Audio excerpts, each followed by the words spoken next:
Hey, what's going on everybody out there? I'm Jakejames Lugo and welcome to the channel. So let's talk a little bit about the Star Wars Battlefront II beta that happened not too long ago. It's actually ending very soon, even though they extended it for about 2 days. I'm on my Rebel Scum nonsense today. As you guys can see, I got my little Rebel shirt, little Star Wars shirt. The crazy thing is, because you can see the tag right here, this is a reversible. So 1 minute I'm Rebels and all of a sudden, boom, go all the way, flip it over on the side, and then boom, I'm part of the Imperials, okay? I'm part of the First Order now. Boom, look at this. It's pretty dope, but it's a dope jacket. Either way, let's talk a little bit about the Star Wars Battlefront 2 beta. So, this is about the second or third time I've gotten a chance to play Star Wars Battlefront 2. The first 2 times was actually, one I believe was at PlayStation Experience. I believe it was my very first time checking out the game.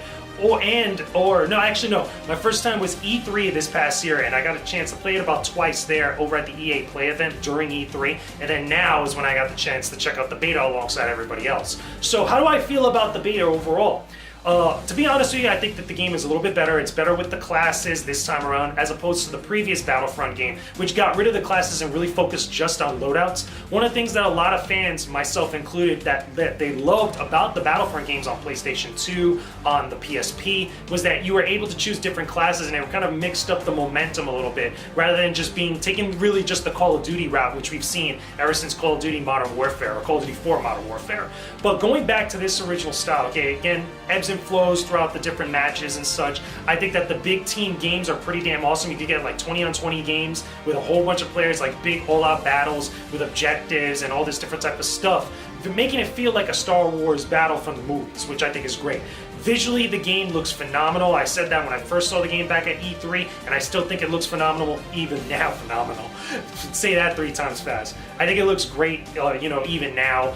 The characters, the different soldiers that you play as, and even the heroes that you could play as you generate different points, doing different objectives, scoring kills, and just overall doing well for your team in the game, I think look really good. I think overall, one of the coolest things that I think about the heroes is that they're not so open. You don't really see them as frequently, and when they do appear, they do have a significant impact on the overall take on the battle. But you have to really earn them. You have to really earn a certain amount of points, besides doing all the different other stuff which you could do in the previous game, which is like you just pick up an icon, and all of a sudden you could either play as like a hero, you could play as the AT-AT, or any other like powerful vehicle, starship, etc. This time I feel like it really kind of sets up a barrier where it really forces players to really kind of work up to that point, so that way people don't just rush over to the icon and immediately the hero or whatever type of like big perk appears on the map. Now, here's the other thing that I need to talk about, which has been a hot topic of debate or hot topic of discussion now, is the star cards. The star cards, which are tied to these crates that you get, after you earn money, you could buy these and purchase these crates that give you different cards that power up your different abilities. It's kind of like a different take on the progression system that we saw previously in the last game, as well as, different from other games that are out there. I think that it's really not all that great. I really hope that they do have some sort of patches that really kind of make it a little bit better, or at least give people the ability to earn specific cards or specific abilities that they want, because I feel like at some point, besides the RNG factor, which could get a little bit annoying with the crates, the ability to have certain star cards that just give you ridiculous buffs as you level them up. I think they have level 1 to level 4 for each different ability or each different star card you could get per your class, and as well as also your heroes. Some of them just seem a little bit overpowered, especially when they're put up to max. And as soon as players start figuring out which abilities are best, or at least certain players get to specific abilities that are really going to make a significant impact in a lot of the matches online, it's going to totally break the game. And you can feel some of those effects in the beta itself. I know some people really grind it out during the beta and they got like ridiculous star cards, or at least up to a certain point, because I don't think you could even max up in the beta specific cards. However, you could still see those effects of like how that's going to go eventually when the full game comes out. So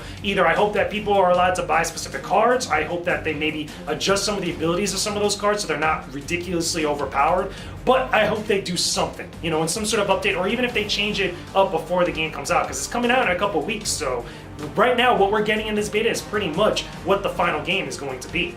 Now, besides that, again, I was able to play some of the ground matchups, or at least the ground combat stuff, which is on Naboo. I got the chance to go up into space and some of the space combat stuff. I thought that was pretty interesting. And I messed a little bit with some of the arcade stuff, which is like the co-op stuff, which, again, very similar to the last game where you're just fighting waves and waves of enemies, or you're doing objectives. And that's cool. You're going to have fun doing that with another friend. I hope at least, it's online and you're able to do that. What I really wish that they had was at least one mission from the main campaign, the single-player campaign, single-player story. that we've asked about for so long since the last game came out. I know that it's being co-written by Mitch Dyer, who used to work over at IGN. He's talked a lot about it. He says that he's really excited for everybody to check it out once the game comes out. I'm looking forward to it. I really do wish that I at least had got some hands-on time with it, or at least give some sort of like prologue or setup for everybody in the beta, and give us a taste of what it's going to be like before the game comes out. All we got was just a random trailer, which I get that they didn't want to really spoil a lot of the stuff that's going on, because again, it's going to tie right into the canon of the main Star Wars saga. Again, we got episode 8 coming out very, very soon in December, so maybe there's some stuff in there that alludes to it, or at least, you know, the time frame where it takes place. Maybe there's some really big things that we're going to find out here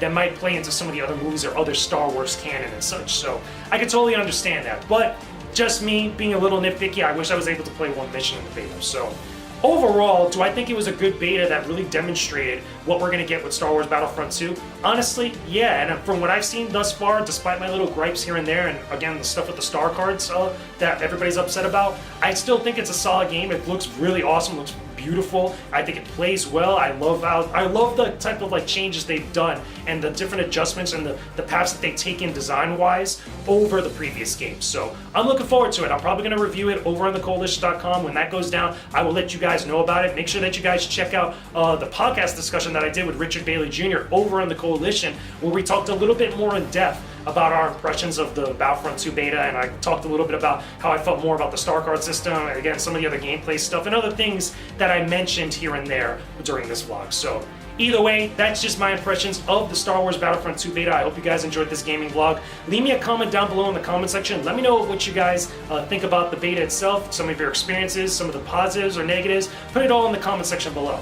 Make sure you guys leave a like on this video and subscribe to my channel for all my videos related to gaming and a whole bunch of other cool stuff. I got some big announcements coming very soon over the next week or so. One of the big things I announced over on my Instagram, and I talked a little bit about on Twitter, is that I'm going to Holiday Matsuri in December, the week after PlayStation Experience, or the weekend after PlayStation Experience. I'm going to go up to Orlando to Holiday Matsuri. I think it's going to be really fun. I've never been up there. Everybody tells me I have to go up there. It's a Christmas themed or Christmas kind of like, you know, festive type of anime and gaming convention. So I wanted to go up there for many, many years, and finally I might be able to go. So I got PlayStation Experience and Holiday Matsuri. That's going to be pretty damn fun. It's going to be an awesome 2-3 weeks there. But I also have some other stuff I'm going to be talking about very soon. I'm just waiting for a few things to fall into place that are actually happening next month. So be on the lookout here on my YouTube channel. Make sure you follow me on Twitter. Make sure you follow me on Instagram for when I actually announce some stuff. It's going to be pretty big. It's going to be pretty awesome for myself. So there'll be other links in the description box below as well to some of the projects I've been doing. Again, recently I just helped out with the Middle-earth Shadow of War guide that I was actually writing over on IGN. I did the whole walkthrough